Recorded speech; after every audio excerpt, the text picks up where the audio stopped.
Hello everyone. Now we are just moving towards the new topic which is known as terminologies. ये terminologies हमने already discuss करी थी सारी third unit में, but as a brief is a part of syllabus, so we are just discussing once again. So what do you mean by the overhead charges, what do you mean by the contingencies, what do you mean by the work charge establishment. तो सबसे पहले हम पढ़ते हैं कि what do you mean by the overhead charges.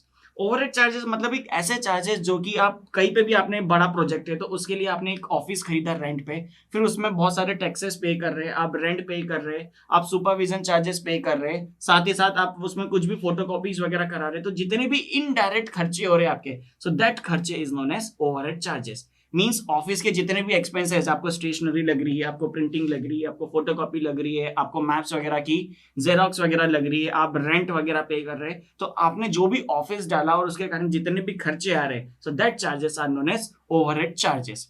तो overhead charges हम generally दो पार्ट्स में क्लासिफाई करेंगे. First which is known as general overhead and another which is known as job overhead.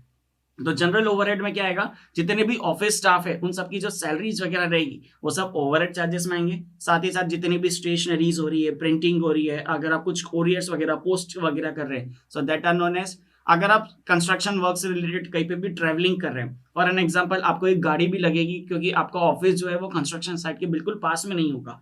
हो सकता है वो 1 किलोमीटर 2 किलोमीटर हो सकता है आपको कुछ सर्वे वगैरह करने बार बार जाना पड़े. So that all the travelling expenses are coming under the category of overhead charges. साथ ही साथ आपको फोन, सिम कार्ड्स, अलग अलग मोबाइल फोन्स वगैरह लगेंगे ताकि आप एक दूसरे से एज अ कंपनी के पर्सन्स होके बात वगैरह कर सके. जितने भी रेंट्स वगैरह होंगे, जितने भी टैक्सेस वगैरह होंगे, this all are come under the general overhead. Okay. Next is which is known as job overhead. मतलब जितने भी इंजीनियर्स रहेंगे तो उनका सुपरविजन होगा, कोई सुपरवाइजर होगा, कोई सुपरविजन करेगा, कोई एक टीम होगी इंजीनियर्स की जो सारी चीजों को हैंडलिंग करेगी. साथ ही साथ आपको जितना भी मटेरियल्स रहेगा वो मटेरियल्स तो आपके पास आ जाएगा, बट आपको स्टोर करने के लिए भी जगह चाहिए. जैसे आपके पास जो सरिया आता है, स्टील आता है, रेती आती है, आप ये खुले में नहीं रख सकते. सीमेंट की जो बोरी आती है आप उसको खुले में नहीं रख सकते. आपको पर्टिकुलर जगह चाहिए ताकि आप इन सारी चीजों को स्टोर कर सके. Means you just need the handling of the materials. साथ ही साथ बहुत सारी चीजों के अंदर जब आप बड़े कंस्ट्रक्शन लाते हैं तो उसके अंदर रिपेयरिंग्स वगैरह भी होती है, डेप्रिसिएशन भी रहता है. जैसे आपकी कोई मशीन्स है, वो मशीन्स आपका एक्सकेवेट भी कर रही है, ड्रिल भी कर रही है, तो उसका कहीं ना कहीं डेप्रिसिएशन भी आएगा. सो that all come under the category of job overhead. साथ ही साथ वर्क कंपनसेशन, मतलब आपको जो टाइम अलॉट है, फॉर एन एग्जांपल मैं आपके यहाँ पे एक इंजीनियर हूँ और मैं इंजीनियरिंग की मेरी जो टाइमिंग है वो 10 to 7 है.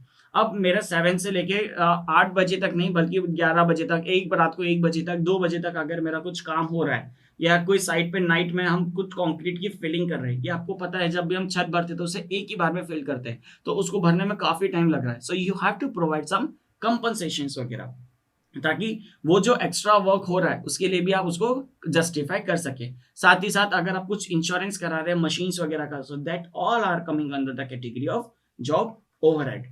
साथ ही साथ आपने जितना भी इन्वेस्ट करा है, तो आपने 2 करोड़ रुपए की मशीनरीज खरीदी, 2 करोड़ रुपए के टूल्स खरीदे, तो टोटल आपका 4 करोड़ का इन्वेस्टमेंट है. अब ये 4 करोड़ का जो इन्वेस्टमेंट लगा है तो इस पे भी कुछ ना कुछ इंटरेस्ट तो डेवलप होगा. तो that all are under the category of job overhead. Okay. तो कॉन्ट्रैक्टर को क्या करना रहता है, कॉन्ट्रैक्टर जनरली 8 to 10% उसका प्रॉफिट मिलता है, तो उसको 5 से 10% ओवरहेड चार्जेस भी इंक्लूड करने रहते हैं.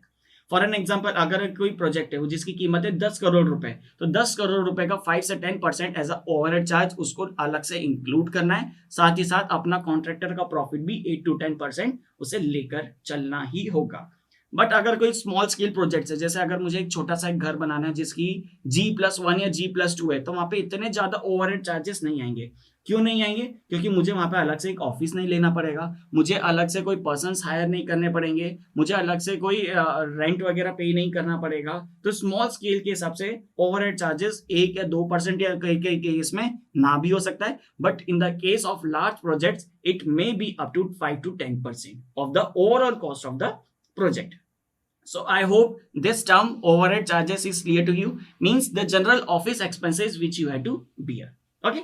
Next is known as contingencies. Contingencies मतलब क्या, आप करना कुछ और चाहते थे, हो कुछ और गया. फॉर एन एग्जाम्पल आप क्या कर रहे थे, गड्ढा खोद रहे थे और गड्ढा खोदने के लिए आपको फाउंडेशन का वहां पे कंक्रीटिंग फिलिंग करनी थी. बट आपको नहीं पता था कि ये गड्ढा पहले से जो खुदा हुआ था और इसके नीचे से एक पाइपलाइन जा रही थी. अब आपने गड्ढा खोदते खोदते एक पाइपलाइन को फोड़ दिया, तो ये क्या हो गया, ये नुकसान हो गया. मतलब इंसिडेंटल एक्सपेंसेस, मतलब अनदेखे खर्चे। आप एक बोरी सीमेंट खोल के उसमें से 5 किलो सीमेंट लेना चाह रहे थे, जैसे ही आपने 5 किलो सीमेंट ली और वो बोरी गलती से धुल गई, तो ये आपका खर्चा आ गया। ये किसी भी खर्चे के अंदर इंक्लूड नहीं होता, क्यों? क्योंकि ये अनदेखा खर्चा है। सो दिस अनदेखा खर्चा is known as contingencies.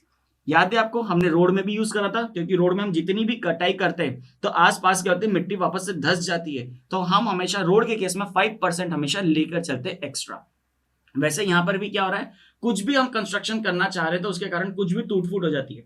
For an example, आपने कंस्ट्रक्शन साइट पे पानी भर गया नीचे, अब आप क्या कर रहे हैं, मोटर की मदद से उस पानी को बाहर निकाल रहे हैं, और जब पानी बहुत ज्यादा बाहर निकल गया, आप मोटर बंद करना भूल गए तो मोटर पूरी तरीके से जल गई। सो दैट द खर्चा is known as incidental expenses. Means the whatever the expenses which you won't be able to see and you won't be able to classify under any category, आप किसी भी कैटेगरी में इसको नहीं रख सकते, that expenses are known as contingencies.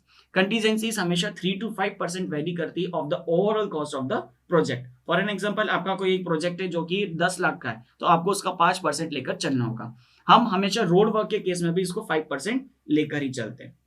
Okay, next ये आता है कि आपके पास work charge establishment. Work charge establishment का ये मतलब रहता है कि आपका कोई भी बड़ा प्रोजेक्ट है तो उसके लिए आपको लोग अलग से हायर करने पड़ेंगे। कैसे?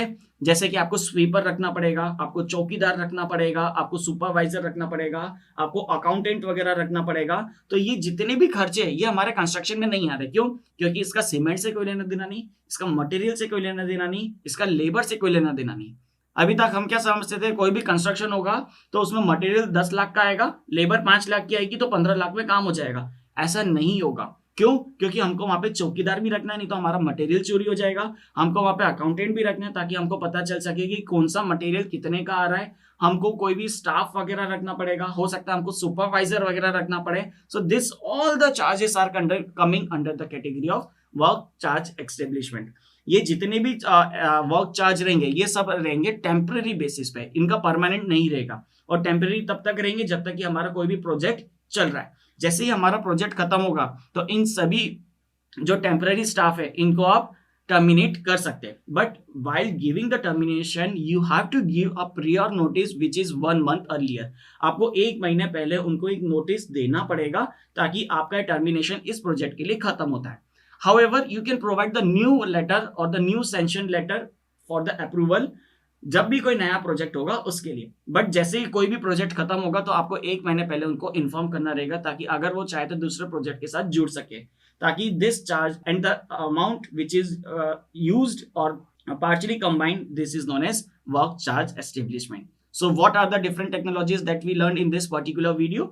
Overhead charges जो कि ऑफिस एक्सपेंसेस रहेंगे, साथ ही साथ कंटीजेंसीज मतलब जो अनदेखा चार्ज रहेगा, means the incidental expenses of any miscellaneous items, and the next and the last one which is known as work charge establishment. जैसे स्वीपर हो गया, पंप अटेंडर हो गया, मोटर बंद चालू करने वाला हो गया, झाड़ू वाला हो गया, लिफ्ट वाला हो गया। लिफ्ट तो जब भी कंस्ट्रक्शन होता नहीं होती, बट जितने भी खर्चे रहेंगे जो हमारे मटेरियल लेबर इन सबसे अलग रहेंगे, that are known as work charge establishment.